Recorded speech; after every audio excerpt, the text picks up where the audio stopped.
know a lot of you, think that I like getting up in front of people, or that I'm some kind of attention whore or something, but I swear to you, this is very nerve-wracking for me. And I appreciate you guys, driving all the way that you did and coming here to support both of us. I know it took us 12 and a half years to get together, and that's a very long time. I mean, that's true. We were together, you guys. He's right. He's right. So anyway, I'm kind of forcing myself to do this a little bit.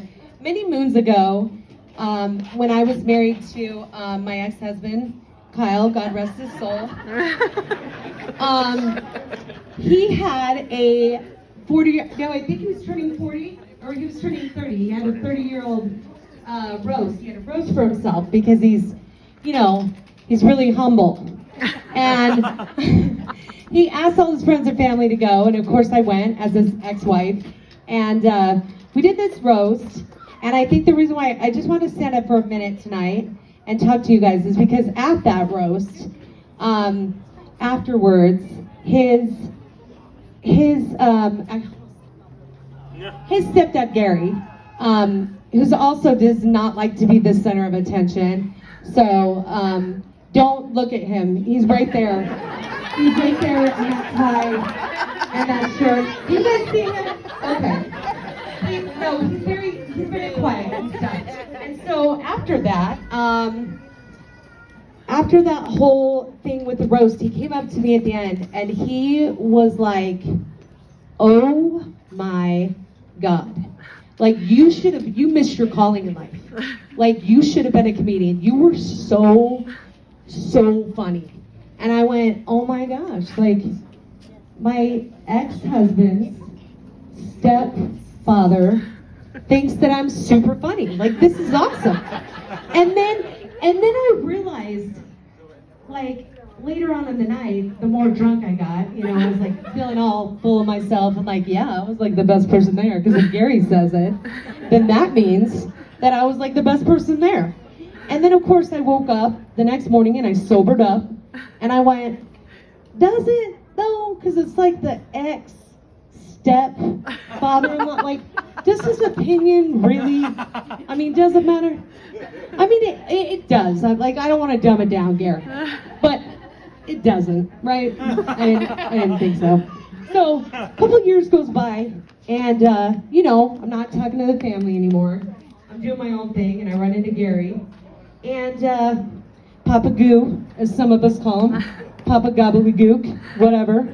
We've all got our little names for him. But I ran into him, and it was at one of the 80s roller rink nights. He likes to go to those. He wears those little like neon shorts with the dove cut. It's just his thing, you guys. It's his thing. So anyway, I meet him there and I see him there and I go, "Oh my gosh, Gare, guess what? I am getting married, and I think I'm going to stand up and try to say some funny things in front of my friends and family because I'm super courageous, and I know that all my friends and family will laugh no matter what." Yeah. And I said, "Remember when you said that one thing to me when we were at like Kyle's roast and whatever, and you were like, 'Oh, you're so funny, you should have been a comedian,' whatever." And he goes, "Yeah, I have told you repeatedly, I never said that. I don't know where you got that from. You brought it up so many times, Crystal, that I'm starting to feel like maybe you're an alcoholic or you have early onset dementia." So let's hear it for Gary, who got me to actually bring myself and stand up. So yeah. So obviously you guys heard that Colin and I have spent 12 years, a lot of effort into this wedding. 13. And almost 13, that's true. I met Colin in 2012 when I was interviewing for a job, a nursing job in someone's home. And I remember afterwards, we interviewed him. And afterwards I looked at the mom and I said, she said, "What do you think? Like, what do you think of this guy?" And I go, I can't get a read on him. Like, I can't read him. Like, I'm really good at reading people. And I just think it's funny that we ended up together after all this time when we started out with, "I can't get a read on him." So Is Grandma Mavis still here? Yep. Yes. Yep. Grandma Mavis is still here. I want you all to know that Grandma Mavis picked that outfit out specifically for tonight. She's the hottest, probably oldest lady here. I'm not sure. We had some elderly lady before.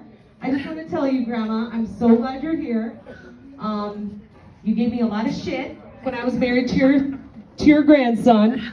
Let's get real. Grandma's the kind of person that I would walk in and she would go, "Oh my God, you're fat." Yeah, like Grandma, let's get real. She would literally, you guys, I go on a diet, Grandma would go, I would walk in, she'd go, "Yeah, keep going." Like, you don't wanna, I mean, this guy's gonna leave you.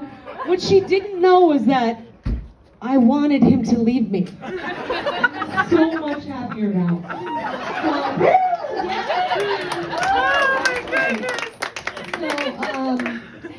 A lot of my friends are here tonight. Some of you, I don't know why you're still friends with me. I was a terrible friend. Jessica Dalton's here. I remember getting super pissed at her in 5th grade because she stole my seat when I went to the bathroom. I think I kicked her head into the table like 13 times and we're still close. So that means something, right, Jess? I got some really great bonds with all my friends that are here. She's the one in the white shirt in the back in the wheelchair. That's Jessica. Oh, no, that's Jeff. That's Jeff. Just kidding. So yeah, but yeah. Oh my gosh. So I'm gonna hand it over to Colin to say a couple things, and then I think the kids want to say, because we don't have a wedding party, some things to us, and then we're gonna do our dance. And there's no cutting of the cake, so go ahead and grab yourself some cake, and then let's dance after that. Wait, grab the cake with our hands? I'm good. Speech. So there is not much else to add to that because she pretty much hit it all. I will say when my dad was still around, he and I had a love for a certain movie by Mel Brooks and Gene Wilder. And so in the immortal words of Gene Wilder and for my dad, what knockers? He's done. He's done. Mic drop.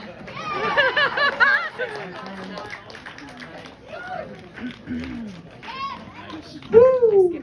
All right, hello. For those of you who don't know me, my name is Emerald and I'm Crystal's kid.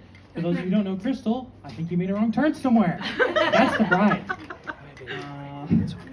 So, what's the plan? Am I going to tell you that Mom and Colin are in love with each other? Nope, you got eyes. You can look. There you go. They're in love with each other. Cool. Awesome. Glad we cleared that up. So, instead, I'd like to point out a little observation that I've made about them. Something maybe not even they have noticed.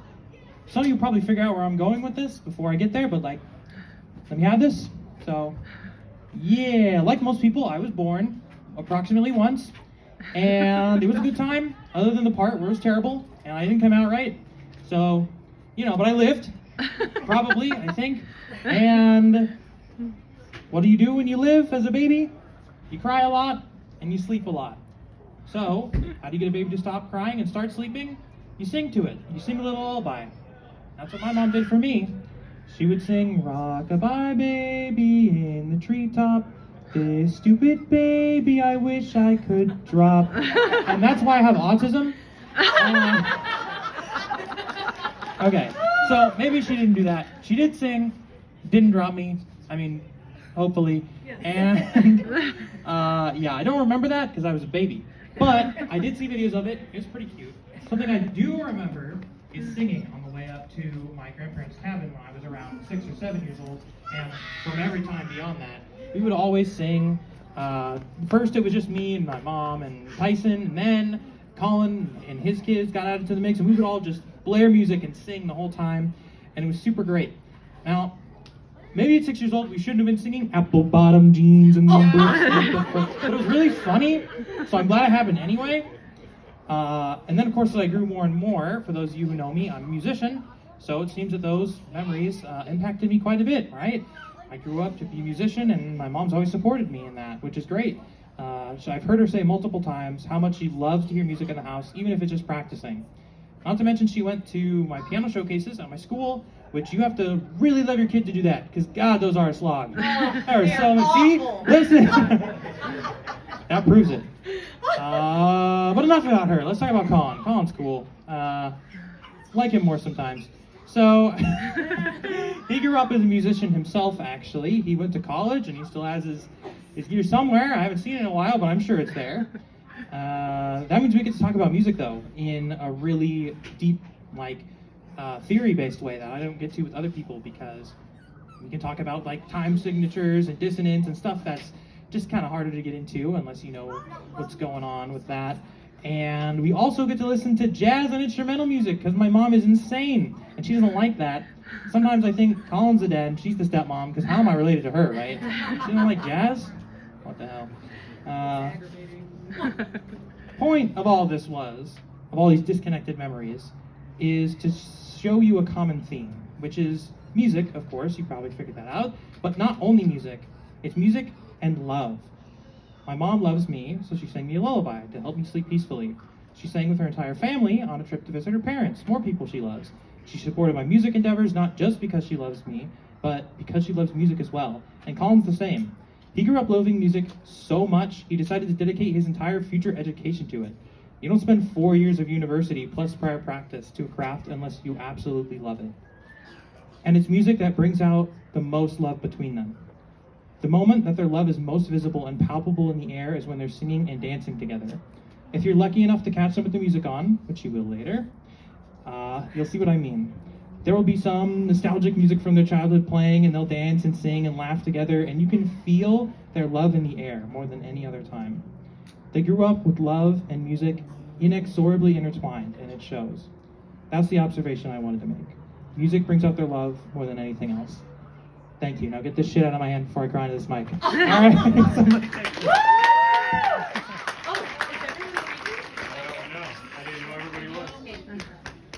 Hi. Whoa. Yeah, you guys can obviously tell I don't speak in microphones a lot. I'm not gonna lie, I didn't even write a speech. I'm just gonna ad-lib it real quick. Crystal, you are far and away one of the most important women in my life. You have just constantly just supported me all throughout my bullshit, and as well as just, brought a lot of life into my life. Dad, I got some words for you, buddy. Dad, I honestly can't even begin to form the words to describe how much I appreciate you, because you're my dad. I mean, it's pretty obvious already how much I love you. So, congratulations to you both. I love you both. And you guys said congratulations, right? Yeah. Yeah? You sure? Yeah. You sure? It's okay if you didn't. Okay. Cool! Thank you. I think we're gonna do our dance and then let's do that.